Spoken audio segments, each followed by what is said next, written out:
Welcome back to our channel. Today I am working on a video that was highly requested, I should say.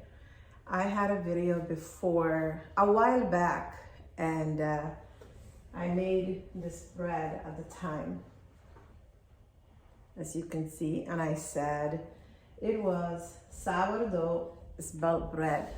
And everybody was like, most of you, please, I can't eat yeast. How do you make that sourdough? As you can see, I have a sourdough messy jar, and it smells amazing. Those who are Somalis, when I say sourdough, in Somalia, we use the sourdough every day. It's good for the gut. So instead of when you're baking bread, cakes and things like that, and bagels and all of that, instead of using a yeast, we use sourdough. Sourdough is good for our gut. In Somalia, we call it khamir. Khamir, every night we take a little bit of khamir, a little bit of sourdough, and then we mix it with flour, any kind of flour you have. And then in the morning, it's ready, and we make it something called the anjera. Anjera is like a flat bread, you know, for some people are like a pancakes or flat bread, whatever you call it. So instead of us using yeast has, personally for me, I don't do good with if I eat a lot of breads. So, but when I make it sourdough bread, sourdough anjera, sourdough flat bread, bagels, whatever, I seem to do fine. So we will do today, let's see, one of them we'll make 2 sourdoughs, and then at the end I will show you how to make simple bread like this bread. I use this bread a lot in our house if I have saucy food and I like soup or chicken with vegetables, then we dip it with the bread. So we use this kind of bread quite a bit. And also I will be using 2 sourdoughs we'll make. Some people have gut issues, like they cannot have gluten. So we will make a sourdough gluten-free. I'll probably make it from brown rice flour. People who have a gluten issue, sensitivity, or celiac disease, it's serious. It will hurt so bad, and they can't have gluten things. It's really serious. So the other flour we will make, we'll make another sourdough rye flour. I like rye flour, but that one will have gluten. So if you are a gluten, you can eat in your diet gluten, you can use the rye one. If you are a person who's very sensitive to gluten, we will use brown rice. So let's get into the video. It's really good for the gut. You guys know I use a lot of gut things, fermented, you know, it's summertime, you knew. As you can see in the back, I did beets, I do jalapenos, I do my own strawberry jams, things like that I make throughout the summertime. So the winter, I'm not buying things from out because I like my gut to be healthier. So if you see a lot of people who have skin issues and, you know, itching and all of that, usually it's the gut. Prophet Muhammad sallallahu alaihi wasallam also talked about it in the past, that our stomach is the house of disease. So if our stomach is clean, our skin will be clear. Our mind is, you know, you will feel better. So anyway, I don't want this video to be long. It's gonna take days to make this sourdough. So come along, make your own sourdough. I have few different sourdoughs. I make a pizza from it. I do all kind of things.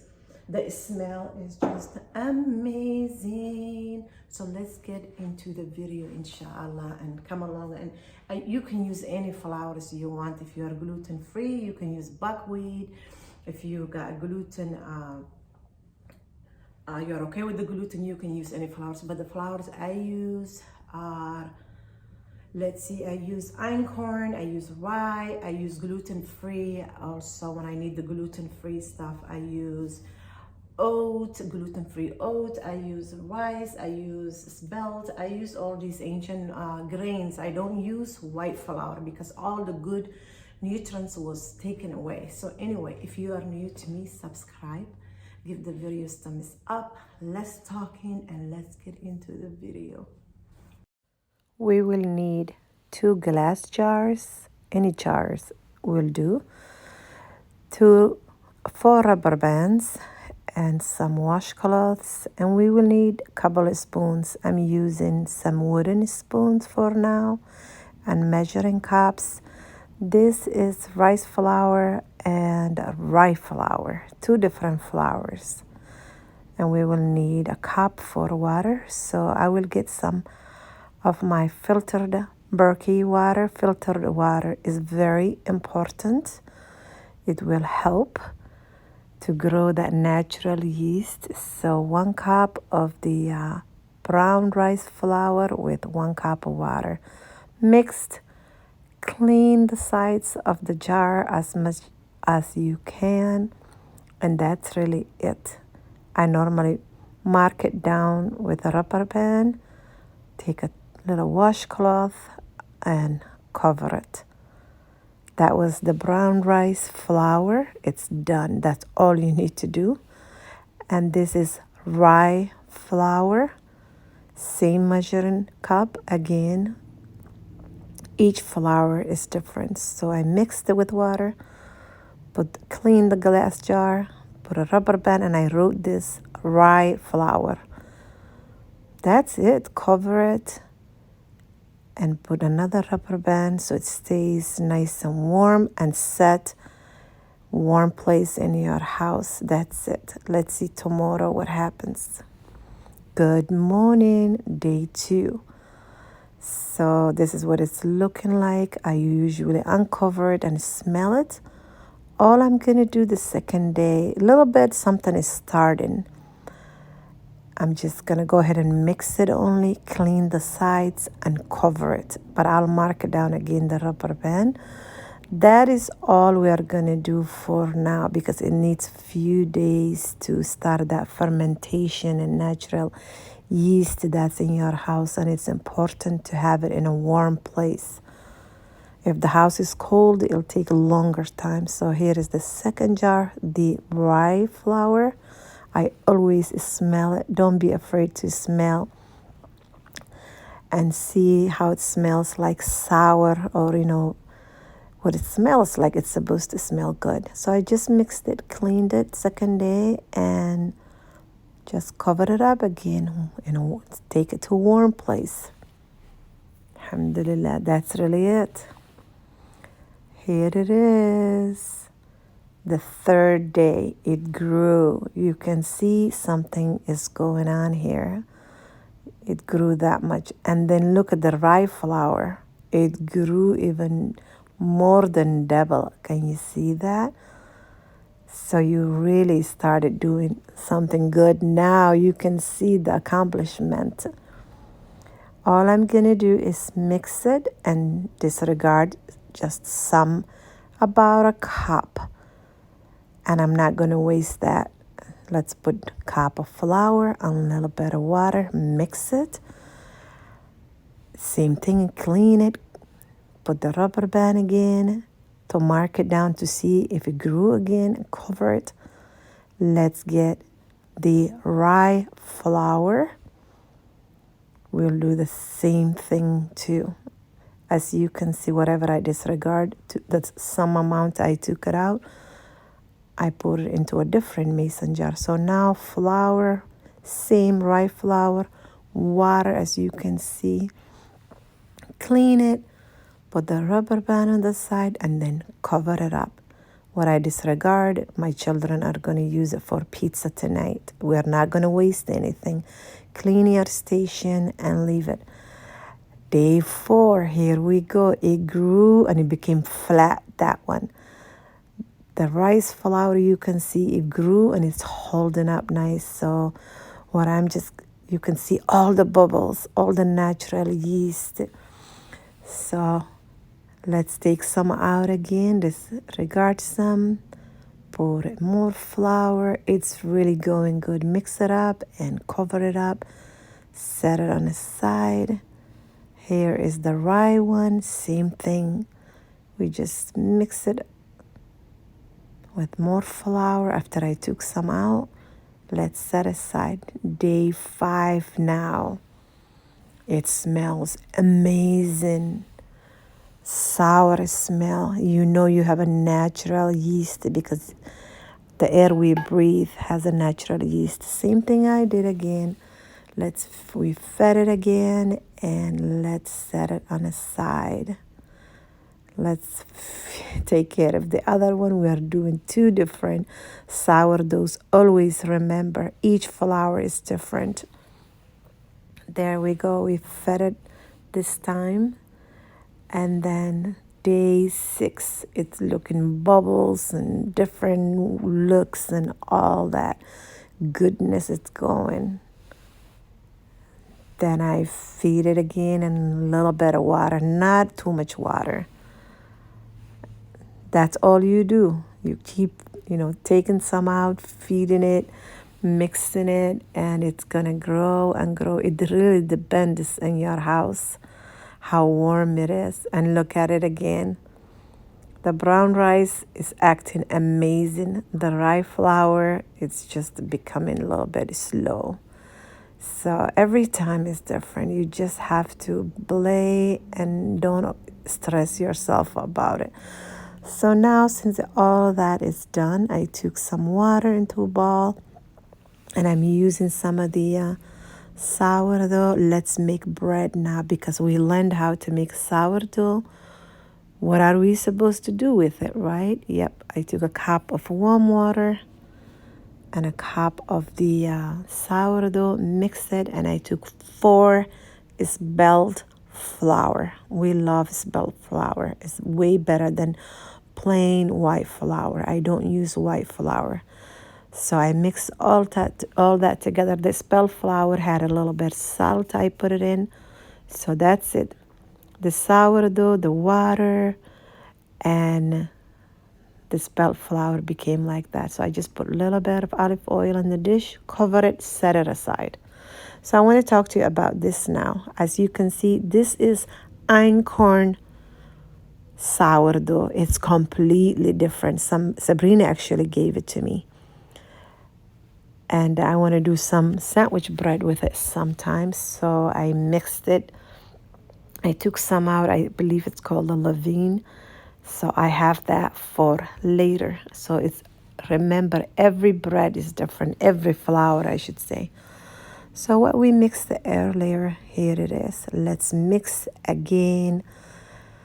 So every hour while I'm doing my chores and being a wife and a mom, I take a time every hour or so. I just go ahead and knead the dough. My hands are wet because it makes it easier. So I did this every hour for 4 times. I kept kneading it, covering it. So finally it came together and I'm using this basket to shape it. As you can see, I will do my best. Everything that I used to put in the description box. There we go. I put it straight into the basket, put a little bit of flour so it doesn't stick, and then let's cover it again. Guess what? I'm going to bed, you all. My husband is waiting for me. Now it's in the morning. I put it in the fridge, got it out. 2 hours later, this is what it looks like. It's not so cold anymore. Then I took parchment paper, flipped that over. It might be a little bit sticky, just pull it up. And that's what it looks like, just a simple bread. So I just clean it off a little bit of the flour. It's simple. And then I took my little cutting. There you go. You can just cut in any way you want. It really cut any way you want. It doesn't matter. You don't have to be this amazing cutter or shaper or designer. You will learn. For me, I'm just going to do 1 line and then a couple of other lines. And then we are done. And then I will go ahead and get an egg because I want it to be nice and brown. Let's do another cut. That is really it. You can just design as you want to. It's not so big deal. Clean that flour a little bit. I have an egg, and then the reason I'm using an egg is that it will make the bread nice and brown. If you can't have eggs, you can use olive oil. You can use a little bit of milk. I mean, the list goes on and on. That is it now. I have my cast iron pan from the oven. It was hot. I just put it in there, and then I splash a little bit of water, as you can see, to start a little bit of moist in there, and the steam. Cover it. It's really hot. Throw it in the oven, 375 for 30 minutes, and then I uncovered it for another 10 minutes. I just got it out. It's hot. As you can see, it let that cool down. That's what it looks like. And then after it cools down for a couple of hours, we will cut it and see what the inside looks like. Now you know how to make a bread, sourdough bread without a yeast. You don't have to have trouble with digesting yeast anymore. The bread looks amazing and it tastes really good. It cooled down. As you can see, it's making a little loud, hollow noise. It's really nice. The smell, you all, is amazing. MashaAllah, tabarakallah. Give the videos thumbs up. And if you are new to me again, please subscribe. And here goes our lesson of how to make sourdough and sourdough spelt bread, I should say. So I'll come close and show you what it looks like. Look at all those bubbles and yeast looking natural yeast. The air we breathe has a natural yeast. So we literally made natural yeast. That's what it looks like. Give the videos thumbs up, and I will see you guys next time. Let's grab a piece and then I'll show you. The outside is crunchy, the inside is soft and moist. Look at all that natural yeast. There you go. Give the videos thumbs up and let me know if you made it, and tag me on Instagram, okay? Please do. If you make a bread, let me know. I will see you guys next time. Enjoy it. I promised I was going to make sourdough and bread, and I did. Salam alaikum. This is our line of products that we have on our website. And we have oils for the body, for joints and muscles. And we also have honey. This is raw honey, so it's really some of the best honey you can get. And then we have a line of different herbal steaming blends. And this is just one of them, but there's several of those. You can look on our website. And we have our tea line. This one here is our postpartum. And then we have 10 other options here. Timely relief for balancing hormones, and tummy tonic for stomach, and sleep aid for helping to relax. And then also we have Yasmin's raw recipe book. So make sure you give us a thumbs up and check out all of our videos. Go to the website, fitrawellnesscenter.com.